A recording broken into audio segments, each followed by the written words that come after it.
I'm Justin Brady here on Drucker Forum TV, and joining me is Hubert Joly, former CEO of Best Buy, and of course, professor at Harvard Business School. Hubert, thank you so much for joining us. Well, Justin, what a treat. I look forward to our conversation. Me too. Where are you, by the way? I'm assuming you're in Boston because that's where Harvard is? I am in a Marriott hotel in New Jersey. Oh, in Later New this Jersey. morning, I'm speaking to a group of leaders at a company about purpose and how to put it to work. So here you have it. Oh, well, we're going to get into that for sure. So I'm glad you've joined us. I read the book, and I don't think it's possible to not agree with much of it. But I see a lot of love in this book, a lot of character demonstrated, but not a lot of detail on like the overall strategy and tactical dig down. I'm assuming that was probably by design. But why is that? What am I missing? Well, thank you for the compliment about the heart of business. What I've learned over the years, Justin, as I was growing up as a McKinsey consultant and then a young executive, is that I was putting a lot of emphasis on the what, the strategy. Mm, I had I was not spending enough time on the how and then on the why. So for Best Buy, the what of the turnaround is actually pretty simple. Match online prices, invest in the shopping experience online and in the stores, partner with all of the tech companies, take some cost out, relatively basic stuff. What was more interesting was the how. And what, in a turnaround, people talk about cut, cut, cut, right? You're going to have to right. close stores, fire a lot of people. The turnaround was a very human centric approach. Now, of course, Justin, everybody on the planet says people is the most important thing. But what the book talks about and what we did is we get into the details of what it meant to be human centric in the first phase and then also purposeful Mm. in the second phase. So a lot of details around that, a lot of stories. I loved your earlier point about stories are so important. That's how we learn as human beings. Yeah, no, absolutely. That's interesting that you say that. So the what in your mind, now I don't know if all leaders agree with you, by the way, but the what is simple, at least for you. But what you're trying to do, and it sounds, correct me if I'm wrong, obviously, but what you're trying to do is go to the core stuff that affects and negatively impacts the what. Yeah, and it's what I'm calling for, and of course it resonates with the Drucker Forum, right? I'm calling for an urgent refoundation of business around purpose and people, because Mm, the old Milton Friedman approach, that has been so influential for 30 or 50 years, is not working, right? So what's the definition of madness? Do the same thing and hope for a different outcome. So what I've learned over the years, right, is from a leadership standpoint, is the importance of listening. For example, hmm. my first week on the job at Best Buy, Justin, I had a badge CEO in training. I went and spent a I love week in a that. Yeah. store in St. Cloud, Minnesota, simply to listen to the frontliners. What's working? What's not working? What do you need? And Justin, they had all of the answers. And of course, that meant that together we co-created the plan, and therefore it was everybody owned that. So started by listening to the frontliners, making sure we had the right team at the top. Also, very importantly, one thing I learned: headcount reduction is a last resort, Yeah. even in a turnaround. Now, people brag about how many people they fire. No, people are not the problem; they're the source of the solution. So, number one is grow revenue. Two, if you're going to take cost out, focus first on what I call non-salary expenses, which is all of the elements of the cost structure that have nothing to do with people. And it's at most companies it's the bulk of the cost structure. And then focus on energizing. I think the CEO is the chief energizing officer, Mm. right? Because in a human organization, you can actually create energy. How do you do that? Of course, by co-creating the plan. Doesn't need to be perfect. Get going. Celebrate the early wins. And you have had Amy on the show, or you will have, if something is not working, just say it. Amy Edmondson, right? And let's talk about the fact that it didn't work, and let's figure out how to make it work. So a very human-centric approach. Yeah, no, absolutely. I want to go back to what you said about listening to the front lines, and that's something you definitely put in the book. It's really important, obviously. Totally agree. And also shockingly difficult for leaders to do. They don't want to get in the front lines. I was just interviewing Allison Braley months ago, the one at Bain Capital Ventures. She said this is her big recommendation for startups is to go listen to customers. In your case, you were listening to employees. Listen to the front lines. And she's like, I tell people that all the time. They still don't do it. So why? Like, why is this so difficult? We know the answers. We have people like Hubert Joly from Best Buy telling us to do this, but still leaders struggle to do it. Why is that?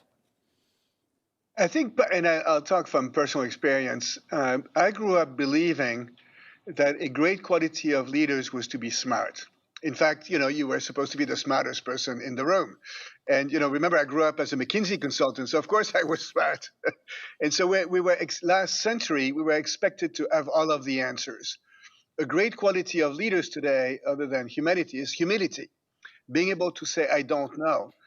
And now it's become, of course, much easier to say, I don't know, because the world is so chaotic and uncertain that's the truth. We don't know. In fact, Justin, when I joined Best Buy, I had a huge advantage. I didn't know anything about retail. I had never worked in retail. So that worried some of the investors, but it turned out to be an advantage because I had no choice. I had to ask people, what's working, what's not working, what should we do? And then, of course, do it.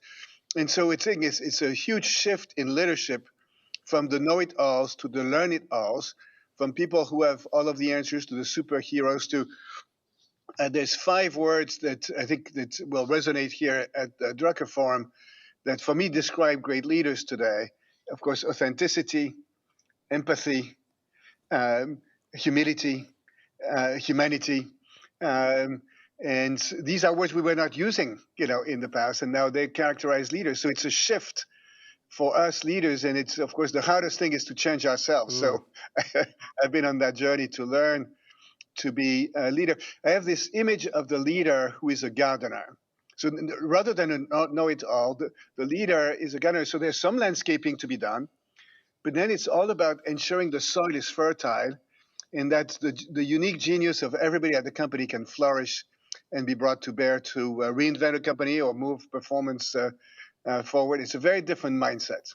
Yeah, some leaders may think it's like this is kumbaya stuff and touchy-feely, right? Some leaders might view that. I don't agree with that, but some leaders might feel that. But one thing for sure your mindset does is really encourage employees. I want to tell you, actually, you probably saw this on LinkedIn.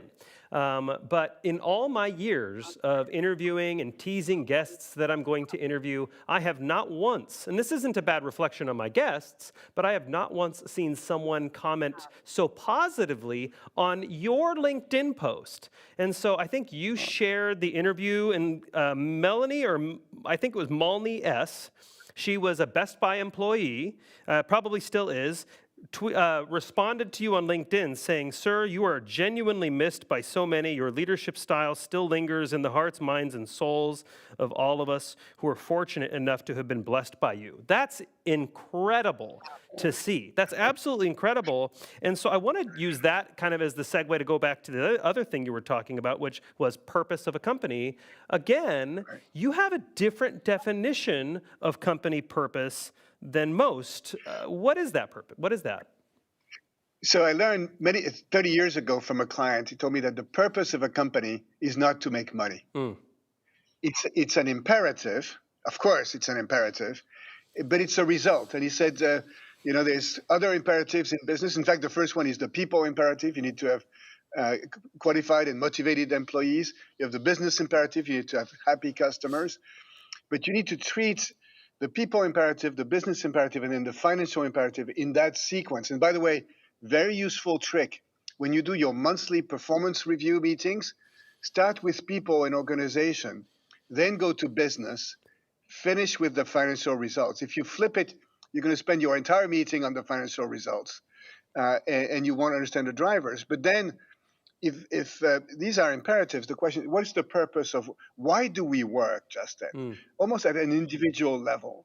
Is work a punishment because some dude sinned in paradise, right? Is it something we do so that we can do something else, like attend the Drucker Forum? Or is work part of our fulfillment as human beings?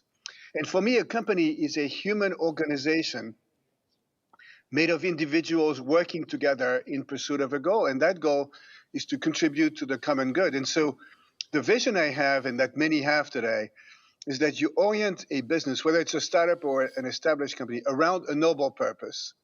And then you align everything around it, the Yeah. strategy, the culture, all of the stakeholders. And the challenge that people have today is not so much recognizing that, but what does it take to put this to work? Because there's a big gap between the intent and the reality. And that's what I spend my life now working on. I think that people have to learn to go slow to go fast. Before declaring a purpose and doing a big campaign, do the work on what does it mean concretely? What are the concrete applications from a strategic standpoint? Make sure the culture is aligned with that purpose. So at Microsoft, the culture that Satya Nadella has built around empathy and a growth mindset was key Mm. to the resurgence of Microsoft. At Best Buy, we created a very human culture because it was in support of that purpose to enrich lives through technology and really be an inspiring friend to our Yeah. customers. And then you have to make it real. So back Right. to the stories. What does it mean in practice? Um, so it's not about top-down management. In many ways, Justin, it's about inside out. It's reaching in the heart of everybody in the Yeah. organization But it's and seeing go ahead. Go ahead. Complete that and thought. Go right seeing ahead. how and seeing how their desire to do something good in the world can be applied to their work, and then creating an environment where that can flourish. That's where human magic gets unleashed. Yeah, I mean, so it's not easy, right? Because there is, I don't know, there's probably a better word. You probably have a better word for this, like some kind of reality threshold. And I'll give you a story. You tell the story of one employee who couldn't afford an apartment at her hourly wage without a promotion to management. So obviously the solution isn't just to double everyone's wages, even though that would be a common good. You talk about the common good. So obviously there is a point when revenue does win. And so how do you strike that balance? So it's yes. People could say, and you alluded to it, all of this is soft. And the truth is, the beautiful truth, Justin, is that building an organization around purpose and humanity is not opposed to driving great performance. On the contrary, it's an amazing way to drive extraordinary performance. And so when you are working with frontliners, including this young woman, it's not about not performing. It's about probably redefining what winning means. Winning is not, forcing customers to buy extended warranties.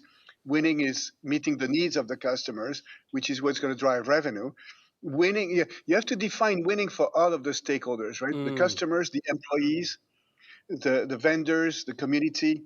I love what Lakshman Narisaram at Starbucks has done now that he's redefined their purpose. He said, when we are at our best at Starbucks, this is what we do for our partners, which is the employees, for the customers, for the farmers, for the community, for the planet, and for the shareholders. Mm. And so it's about redefining winning and then working together to win and leveraging the unique genius that every employee at the company has. That's what I've learned. Mm. It's been a long journey, but I know it works. So with our last minute, again, a lot of feedback. You apparently have some loyal fans. Someone commented in another post we posted and said, hey, can you please get a question to Hubert Joly? And so I figured I'd end with Mark May's question. A lot was said on your reliance on the people in the company, but how much backlash did you deal with from shareholders when they encountered your down-to-earth attitude? Last 30 seconds. Shareholders are a very important group of stakeholders, so they had been damaged by the poor performance of the company. So you have to take care of shareholders because they take care of our retirement.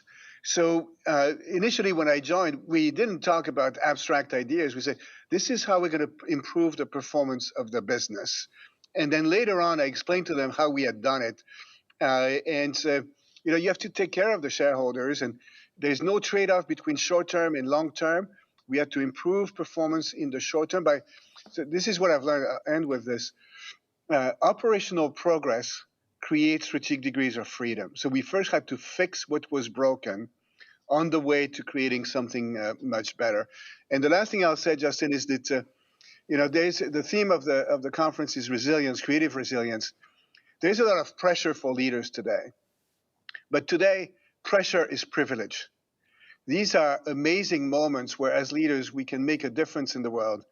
And so if we reframe that pressure into privilege and seeing how we can orchestrate this refoundation of business around purpose and people and tackle some of the world's biggest problems, I think in 10 years from now, people will say, oh, Oh, yeah. this was their finest hour. This was their finest hour. That's what I want. Hubert Joly, former CEO of Best Buy and professor at Harvard Business School, and of course, author of The Heart of Business. Thank you so much for joining us here on Drucker Forum TV.